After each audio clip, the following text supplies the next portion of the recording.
Hello, जय Shri Krishna to all of you dear students. आज की हमारी क्लास प्रेजेंट परफेक्ट टेंस के सेकंड पार्ट के रूप में होगी। प्रेजेंट परफेक्ट टेंस का जो फर्स्ट पार्ट है जिसमें मैंने उसका नॉर्मल यूज बताया था, आज अपन प्रेजेंट परफेक्ट टेंस के सेकंड पार्ट के बारे में विस्तृत रूप से चर्चा करेंगे। हाँ, करेंगे वही जो हमारे लिए ज़्यादा इम्पोर्टेंट है, उन चीज़ों की तरफ हम विशेष ध्यान नहीं देंगे जो हमारे लिए इतना ज़्यादा इम्पोर्टेंट नहीं होता, ठीक है ना। यानी लगे हमें वास्तव में ये चीज़ हमारे लिए ज़्यादा इम्पोर्टेंट है तो हम केवल उन्हीं चीज़ों के बारे में सोचेंगे, अदरवाइज अपन नहीं देखेंगे। ये ध्यान देना, अभी तक मेरे सामने जो थोड़ी बहुत शिकायत आई है, वॉइस प्रॉब्लम आ रही है, जिसमें कुछ ऐसे वीडियो जिसमें आवाज़ की कोई प्रॉब्लम नहीं है लेकिन किसी में है, ठीक है ना, तो उनको सॉर्ट आउट करने की कोशिश तो हमने की है, बट फिर भी आपसे यही सलाह है कि हेडफोन लगाएं और उसके बाद सुने। कम आवाज़ में सुने, ज़्यादा में क्या कि वो पिच गड़बड़ हो जाती है आवाज़, ठीक है ना। तो उस हिसाब से अपने हिसाब से एक बार देख लेना। चलो, तो आज का हमारा टॉपिक है present perfect tense part second. Present perfect tense का पार्ट नंबर सेकंड। इस पार्ट में हमारा क्या काम है? पार्ट वर्ड तो उसका नॉर्मल था, तो सेकंड उसकी कंडीशंस है कि भाई अगर हमने सीख लिया has, have plus MV third plus object, ये हमने स्ट्रक्चर समझ लिया, लेकिन जरूरी थोड़ी है कि इस स्ट्रक्चर के हिसाब से अपन को चलना है। कभी कभार कंडीशन आ जाती है, तो कंडीशन को देखकर हमारा समय बर्बाद होने से बच जाता है कि हम तुरंत पता कर लेते हैं कि इसमें कौन सा टेंस आएगा, ठीक है ना। तो कंडीशन में देखना है, ध्यान रखना, जो इसका फर्स्ट रूल बन रहा है, जो इसका फर्स्ट रूल है, ठीक है ना, फर्स्ट रूल ये है कि बिना समय की जानकारी दिए, ठीक है ना, बिना समय के अनिश्चित कार्य है, यानी समय दिया हुआ है ही नहीं, बिना समय प्लस अनिश्चित कार्य। अनिश्चित कार्य मतलब हो गया, ऐसा नहीं कार्य है कि हाँ कार्य तो है, लेकिन कार्य की जो पूर्णता बताई जा रही है, जैसे कहा ना हमने प्रेजेंट परफेक्ट में पूर्णता बताई जाती है, कार्य फिक्स रूप से कंप्लीट हो चुका है, लेकिन ऐसा होता है उसमें अनिश्चितता आ जाती है कि कार्य पूर्ण हुआ या नहीं, कोई फिक्स है ही नहीं, ठीक है ना। तो ऐसे वाक्य की जैसे अपन बना सकते हैं, ये he has gone to Delhi। अब देखिए, he has gone to Delhi, वो दिल्ली चला गया है। अब आप समझेंगे कि इसमें तो पूर्णता आ गई पहले से, आपको लगता होगा ऐसा कि इसमें तो पूर्णता है, वो दिल्ली चला गया मतलब बात खत्म। बात खत्म कहाँ हुई? बात खत्म इसलिए नहीं हुई कि इसका परफेक्ट प्लेस कौन सा है, जो बंदा दिल्ली गया उसका जो प्रेजेंट टाइम में प्लेस है वो कौन सा। क्या पता वो दिल्ली चला गया मतलब दिल्ली अभी दिल्ली के अंदर है, या बस के अंदर है, या घर से अभी अभी निकला, इस बात की क्या फिक्स है?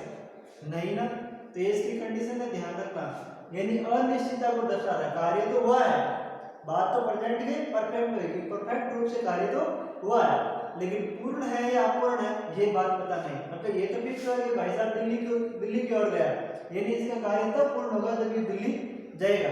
लेकिन इस सेंटेंस में हम कैसे समझेंगे कि भाई साहब दिल्ली पहुंच गए?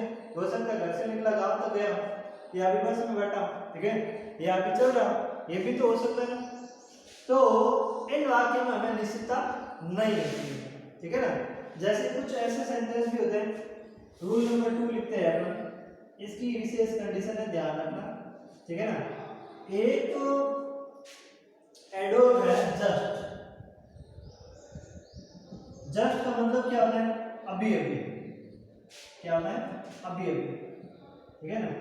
यानी ऐसा कार्य जो अभी अभी पूर्ण हुआ, ऐसा कार्य जो अभी अभी पूर्ण हुआ, यानी अभी अभी अगर पूर्ण हुआ है तो उसमें भी अपन किसका प्रयोग करेंगे? प्रेजेंट के परफेक्ट टेंस, ठीक है ना। उसमें किसका प्रयोग होगा? प्रेजेंट के परफेक्ट टेंस का। जैसे he has just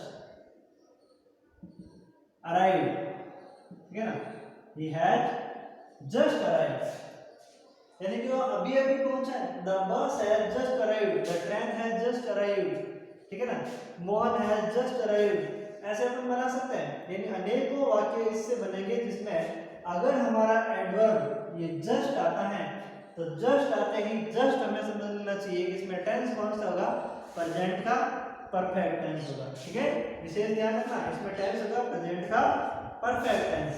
ठीक है ना। हाँ, नेक्स्ट जो हमारा है, एक एक रूल देंगे। ठीक है ना।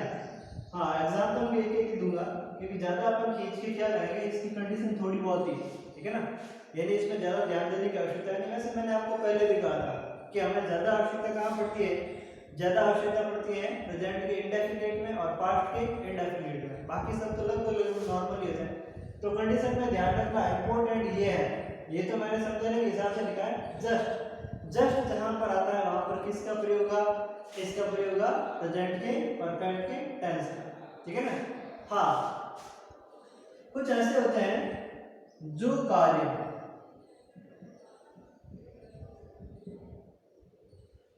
थोड़ी देर पहले हुआ, पूर्ण हो गया, जो कार्य थोड़ी देर पहले पूरा, देखो ये क्या था, जस्ट यानी अभी अभी, यानी जो कार्य अभी अभी खत्म हुआ तब तो ये था जस्ट।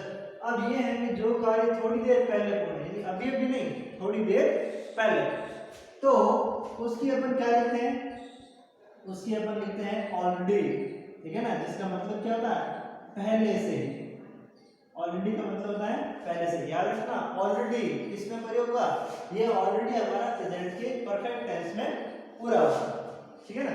जैसे हम लोग कहते हैं, जैसे अपन खाना खाने बैठते है ना, तो अगर कोई चपाती वाला आता है तो अगर कहते हैं 2 चपाती ऑनली प्लीज, ठीक है ना, तब अपन उसको कह सकते हैं 2 चपाती, या I have already done, I have already taken 2 chapatis. ठीक है, यानी कि मैंने 2 चपाती पहले से ले ली, अब मेरे को आवश्यकता नहीं है। ठीक है ना।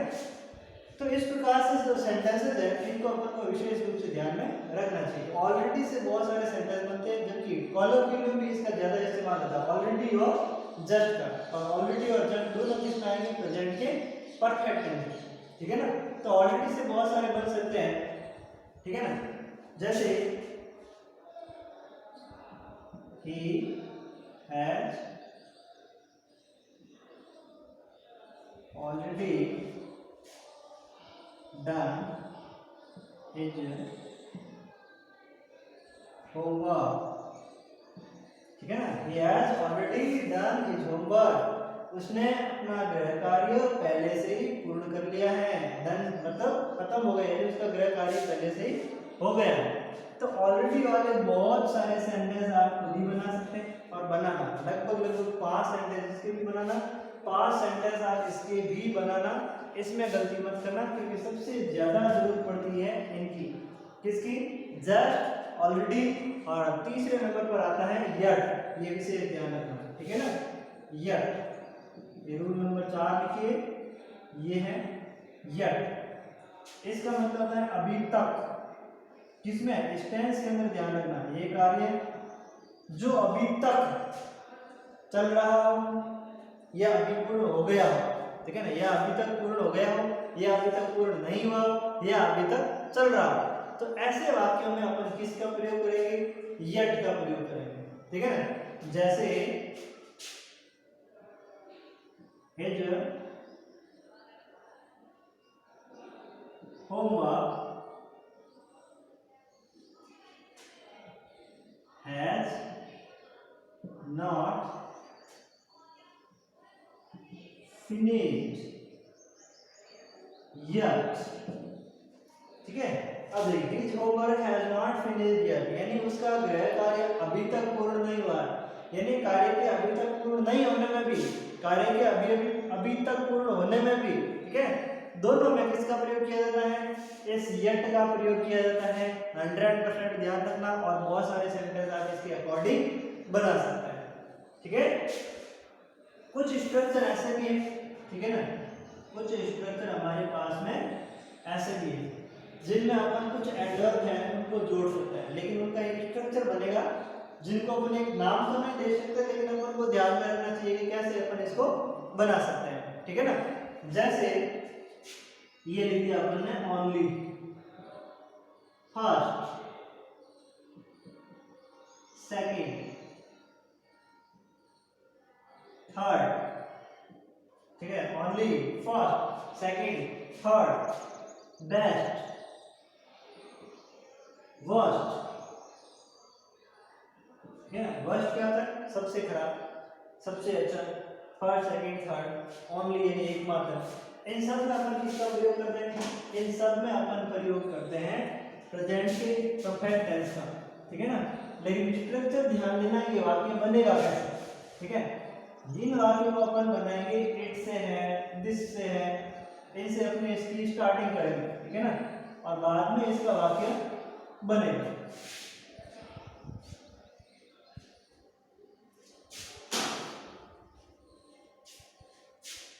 जैसे वाक्य बनाया मैंने, दिस इज ओनली नोवेल, यहां पर अपन ने comma, this is only novel, ठीक है। आई हैव एवर रीड, ठीक है ना। दिस इज, यहाँ पर द भी लगा सकता है, this is the only novel, यानी कि यह केवल एकमात्र नोवेल है, यानी उपन्यास है। आई हैव एवर रीड, जिसको मैंने पढ़ा, ठीक है। आई हैव एवर रीड मतलब मैंने अभी तक पढ़ा है, बात तो ये है, बट अपन ये समझे जिसको मैंने अभी तक पढ़ा है, यानी मैंने केवल यही नोवेल है जिसको मैंने पढ़ा है, अदरवाइज मैंने कोई नोवेल नहीं पढ़ा, यानी अनेक नोवेल है, अनेक उपन्यास रखे, उनमें से अपन निकाल करके अगर एक नोवेल निकालते हैं तो अपन कह सकते हैं हाँ केवल यही नोवेल है जिसको मैंने पढ़ा है, ठीक है ना। इस प्रकार से this is the best book I have ever read, ये भी बन सकता है, ठीक है ना। यानी मैंने अभी तक जो किताबें पढ़ी हैं, this is the best book I have ever read, यानी मैंने अभी तक इतनी सारी किताबें पढ़ी है, यह किताब सबसे बेस्ट है। तो उसमें भी अपन किसका प्रयोग करते हैं? प्रेजेंट के परफेक्ट टेंस का प्रयोग किया जाता है, ठीक है ना। तो इस प्रकार से ये जो 5 मैंने इसके इंपॉर्टेंट रूल्स बताए, ये विशेष ध्यान रखना। वैसे उंगलियों पर याद हो जाते हैं, ध्यान रखना, इतना कोई टफ वाली बात है नहीं। पहले मैंने बताया था कि कंडीशन यानी कार्य के अनिश्चित होने में इसका प्रयोग किया जाता है, ठीक है ना, उस पर ज्यादा ध्यान देने की आवश्यकता नहीं। दूसरे में बताया था मैंने जस्ट, तीसरे में बताया मैंने ऑलरेडी, चौथे में बताया मैंने येट, और पांचवें में बताई थी कुछ कंडीशन, ओनली, फर्स्ट, सेकेंड, ठीक है, थर्ड, बेस्ट, वर्स्ट। इनमें अपन किसका प्रयोग करेंगे? प्रेजेंट के परफेक्ट टेंस का, और स्ट्रक्चर जो ऊपर मैंने लिखा है। तो इस प्रकार से आपको जो आपके कंडीशन वाले क्लास बनती है, कंडीशन क्लास को अच्छी तरीके से उंगलियों पर रटी हुई होनी चाहिए, एकदम याद होनी चाहिए हर बात का, ठीक है ना। रटी हुई का मतलब ये है कि जिसको सोचना ना पड़े, तुरंत आ जाए, वरना रटे हुए तो कभी अपन सफल हो ही नहीं सकते, बात ये है। लेकिन रटने का मतलब ये है कि ऐसा लगना चाहिए जैसे वो बात हमारी बिल्कुल आगे ही पड़ी है, ऐसा ना कि हमने सामने आते सोचना शुरू कर दिया, और सोचना शुरू कर दिया मतलब इंग्लिश में परफेक्ट नहीं, ठीक है।